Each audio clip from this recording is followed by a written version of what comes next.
네, 오늘 함께해 주실 전문가분 소개해 드립니다. JYP홀딩스의 박성규 대표님과 함께 할게요. 대표님 안녕하세요. 네, 안녕하십니까. 네, 오늘도 대표님과 함께 부동산 시장의 이슈부터 고민 해결 그리고 쏠쏠한 투자 정보까지 준비되어 있습니다. 끝까지 함께해 보시길 바라겠습니다. 자, 그럼 먼저 오늘의 첫 순서 이슈 시그널부터 출발해 보겠습니다. 부동산 시장의 흐름을 읽을 수 있도록 다양한 이슈 짚어드리는 시간인데요. 자, 8월 4일에 정말 다양한 주택 공급 대책 또 다양한 대책들이 계속해서 발표됐습니다. 자세히 좀 알아보도록 할게요. 자, 대표님 어떤 내용일까요? 네, 8월 4일 공급 대책이 발표됐고요. 또 국회에서는 부동산 3법 그리고 지방세법 개정안이 국회 본회의를 통과를 했습니다. 자, 오늘 이 시간에는 공급 대책 내용과 그리고 국회 본회의를 통과한 지방세법 개정안에 대해서 한번 준비를 해봤는데요. 먼저 준비된 이슈 영상부터 만나보시겠습니다.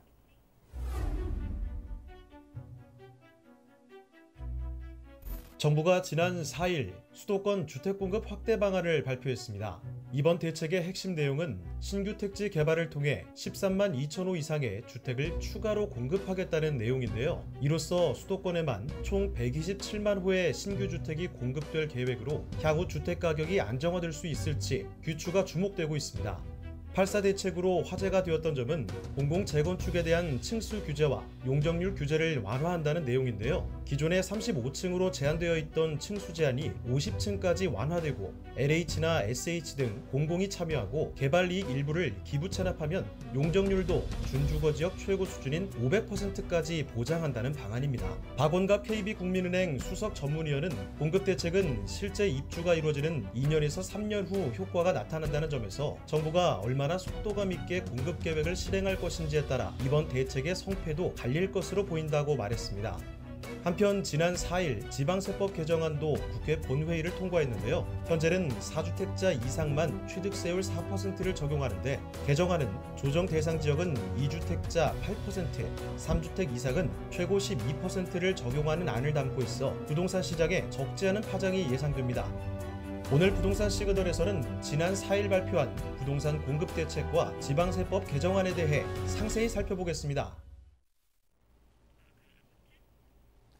네, 공급 대책. 자, 공급 대책과 그리고 지방세법 개정안, 그리고 취득세에 대해서 두 가지 카테고리로 말씀을 좀 드릴 텐데요. 공급 대책에 대한 비중을 한 30%, 뒤쪽에 취득세, 우리 시청자님들한테 바로 피부에 와닿는 내용이기 때문에 바로 한 70%의 비중을 담아서 한번 강의를 해보겠습니다. 자, 8.4 공급 대책. 개인적으로 한마디로 말씀드려서 마른 수건을 짰습니다. 짤 정도로 촘촘하게 계획을 잡아서 공급 대책을 내놓았는데요. 우리 영상에서 보셨듯이 얼마만큼 순조롭게 공급이 되느냐가 관건입니다. 심리적인 안정을 얼마나 줄지가 가장 키포인트라고 말씀드릴 수 있는데 주요 내용들을 좀 살펴보겠습니다. 자, 수도권 주택공급 확대 방안 총 26만 2천 호에 대해서 공급을 하겠다, 추가 공급을 추진하겠다라고 얘기를 했고요. 첫 번째로는 5월 6일 발표된 5, 6대책에 있어서 발표된 공급 물량 7만 호와 그리고 3기 신도시 공공분양 사전 청약을 9천 호에서 6만 호까지 늘리겠다라는 내용. 그리고 마지막으로 신규 공급, 이번 8.4 대책의 핵심이라고 얘기할 수 있는 13만 2천 호를 공급하겠다 해서 총 26만 2천 호에 대해서 수도권의 공급 물량을 확대하겠다라는 내용이 주된 핵심입니다. 이렇게 공급을 했을 시에 수도권에 총 127만 호가 공급이 예정된다라고 언급하고 있는데요. 3기 신도시 공공택지가 77만 호, 5, 6대책에서 발표한 서울 도심 내 주택 공급 7만 호, 그리고 수도권 내 추진 중 정비 사업이 30만 호, 이번에 발표한 신규 공급 13만 2천 호를 포함해서 총 127만 호가 공급될 예정이다라는 부분이 이번 발표의 핵심이다라고 말씀 좀 드리겠습니다. 내용을 개별적으로 좀 보겠습니다. 자, 5월 6일 2020년도 5월 6일 날 발표한 공급대책 보시는 대로 정비사업 활성화에 있어서 4만 호, 그중에서도 공공재개발에 있어서 2만 호와 소규모 정비사업에 2만 호. 자, 유휴공간 정비 및 재활용을 이용해서 3만 호 해서 총 7만 호가 기 발표된 내용이고요. 자, 두 번째로는 3기 신도시 공공분양 사전 청약을 확대해서 보시는 대로 총 9천 호가 예정되어 있지만은 6만 호로 확대 사전 분양을 받겠다.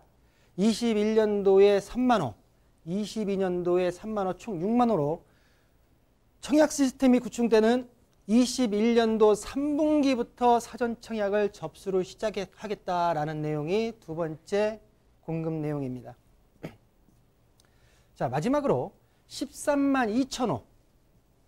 이 내용의 구체적인 내용인데요. 자, 1번부터 4번까지 총 내용들이 있습니다. 자, 보시는 대로 신규 택지 개발, 아시는 대로 태릉 골프장, 그리고 용산 김프킴 부지와 과천 부지까지도 해가지고 내용들이 있지만은 지금 지자체에서의 어떤 내용 협의 부분 자체가 좀 원만하지 않은 부분 자체가 좀 있고요.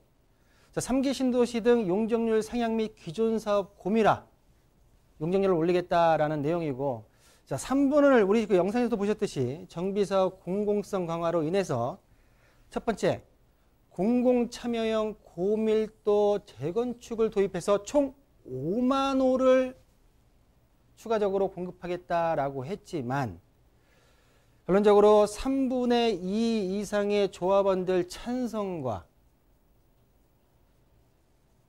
그리고 기부 체납 등으로 이루어진다고 하게 되면은 전체적인 개발 이익의 10% 정도의 이득만을 얻고 내가 동의를 하겠느냐라는 부분 자체의 물음표. 제가 볼 때는 이번에 공급된 8.4 공급대책 13만 2천 호 중에 가장 큰 키는 공공참여형 고밀도 고밀 재건축이 어떻게 이루어지냐에 따라서 성패가 좌우되지 않을까라는 부분으로 좀 볼 수가 있겠고요. 자, 두 번째 내용은 예전에 그 5, 6대책 비슷한 내용으로서 공공재개발 활성화로 인해서 2만 호, 그리고 마지막으로 규제 완화 등을 통해서 도시 공급 확대 부분 자체의 내용들이 있는데요. 처음에도 말씀드렸지만은 이 공급 내용, 마른 수건을 짜듯이 내놓은 계획이지만 얼마만큼 실효성 있게 공급이 이루어지느냐가 가장 관건이 아닐까라는 부분으로 공급 대책을 좀 정리해 드리고요. 자, 세법입니다. 제가 7월 29일 날 본 자리에서 부동산법 3법에 대해서 개정안에 대해서 말씀드린 적이 있고요. 이번에는 지방세법, 취득세에 해당되죠. 취득세에 대한 내용이 8월 4일 날 본회의를 통과를 했습니다. 우리가 7.10 대책에서 취득세가 언급이 되면서 여러 가지로 제가 7.10 대책 발표 이후에 7.10 대책에서 세법에 관한 분석을 해드렸는데 그 내용과 약간 상이하기 때문에 다시 한번 보실 필요가 있다라고 말씀 좀 드리겠고요. 자, 첫 번째로는 다주택 법인 취득세율이 강화됐습니다. 자, 보시는 대로 개인 법인 나눠서요. 주택수에 따라서 이번에는 조정대상 지역과 비조정대상 지역, 이건 확정된 내용입니다. 이대로 시행이 된다라고 말씀 좀 드리겠고요.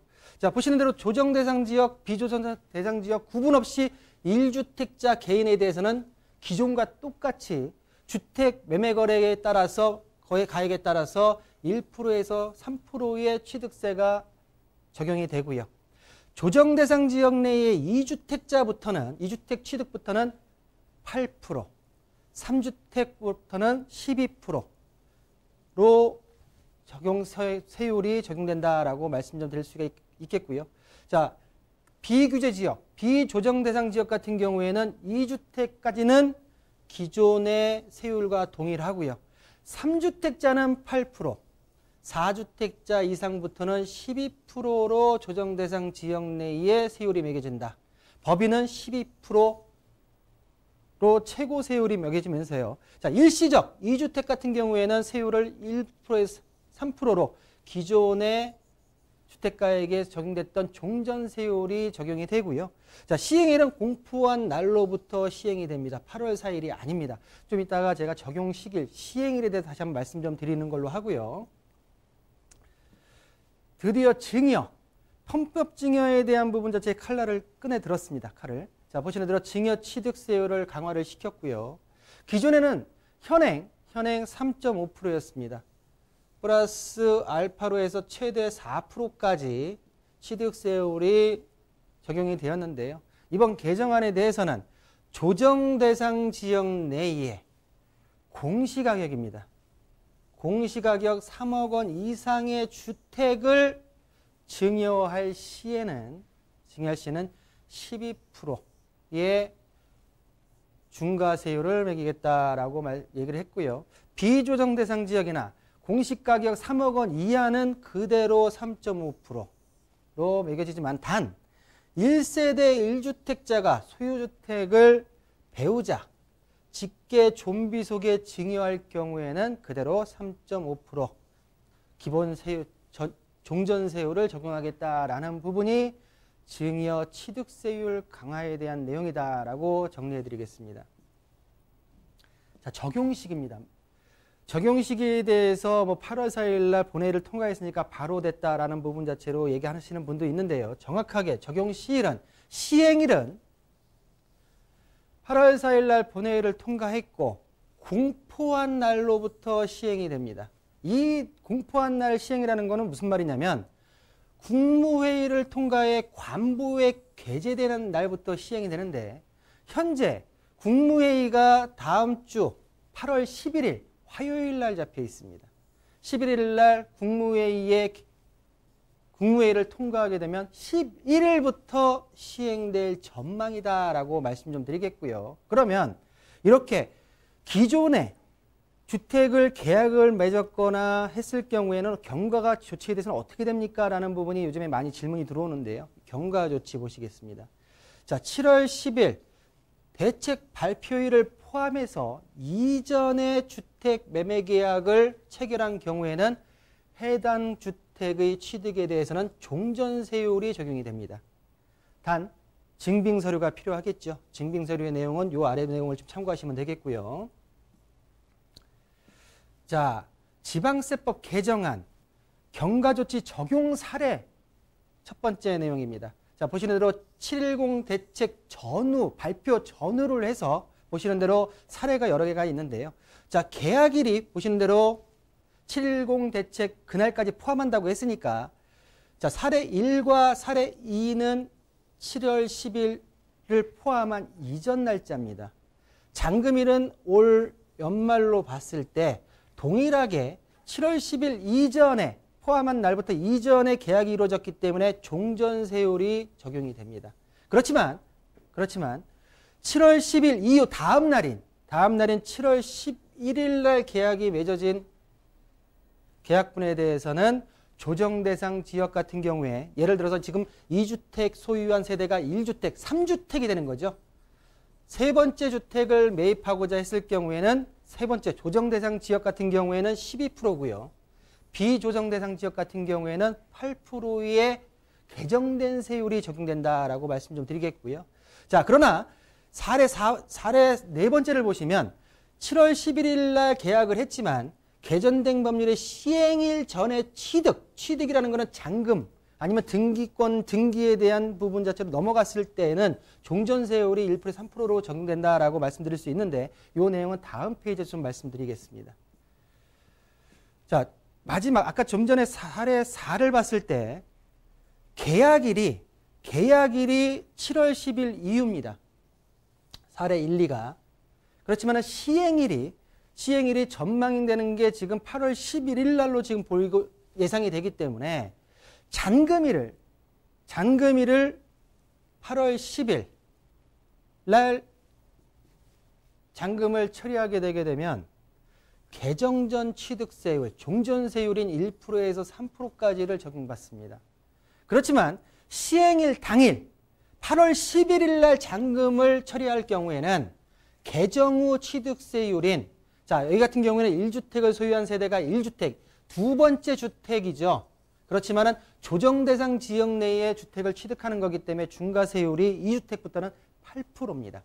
8%에 대한 부분 자체로 개정된 세율로 적용받는다라고 말씀 좀 드릴 수가 있겠고요. 3번 같은 경우는 2번과 동일하게 시행일 이후에 계약을 쳤고 잔금 같은 경우에도 올 10월 달에 이루어질 경우에는 개정 취득세율로 8%로 적용된다라고 말씀 좀 드릴 수가 있는데, 자, 일시적 2주택자로서 종전주택을 일정 기간 내에 처분하기로 한 경우에는 1주택 세율 1%에서 3%를 받는다. 일정 기간 같은 경우에 종전주택과 신규주택이 모두 조정대상 지역에 있는 경우에는 제가 누누이 말씀드렸듯이 일시적 2주택에 대한 매도 기간 같은 경우에는 실질적으로 1년 이내에 처분해야지만 종전세율 1%에서 3%를 적용받을 수 있다라는 부분으로 경과조치, 복잡하지만은 한번 좀 따져보셔야 되는 부분으로 한번 말씀 좀 드렸고요. 제가 710 대책을 내 내용에 대해서 설명을 드릴 때 그때 내용과 지금 이번에 개정안과 좀 달리된 부분 자체가 있습니다. 뭐냐면 1세대의 범위에 있어서 제가 710 대책 이후에 그 내용을 설명할 때는 취득세 같은 경우에는 모든 주민등록상의 모든 사람들 자체가 다 포함이 되고 배우자나 미성년자 같은 경우에도 특히 미성년자 같은 경우에도 소득이 있다 하더라도 포함이 된다고 말씀을 드렸습니다. 세미나 시간에도 그렇게 말씀을 드렸죠. 그렇지만 이번에 개정안에서는 예외 조항으로 신설이 됐습니다. 자, 중요한 내용을 기존 내용을 보시면 1세대는 취득세에서 주민등록표에 함께 기재되어 있는 모든 사람들을 얘기를 하는데요. 자, 배우자와 미혼인, 배우자 그리고 미혼인 30세 미만 자녀 같은 경우에는 주택을 취득하는 자와 같은 세대별 주민등록표에 기재되어 있지 않다 하더라도 같은 세대로 보겠다라는 게 기존 개정 전 법률이었습니다. 그러나 이 법률 자체가 좀 소득세법과 종합부동산세와 좀 상이된 부분 자체가 있었기 때문에 소득세법 시행령과 종합부동산세법 시행령과 1세대의 범위를 동일하게 지금 만들었는데요. 그 내용을 보시면 단 예외 조항을 뒀습니다. 자, 30세 미만의 자녀가 일정 소득이 있고 따로 사는 경우, 세대 분리를 할 수 있는 경우에는 별도의 세대로 간주하겠다.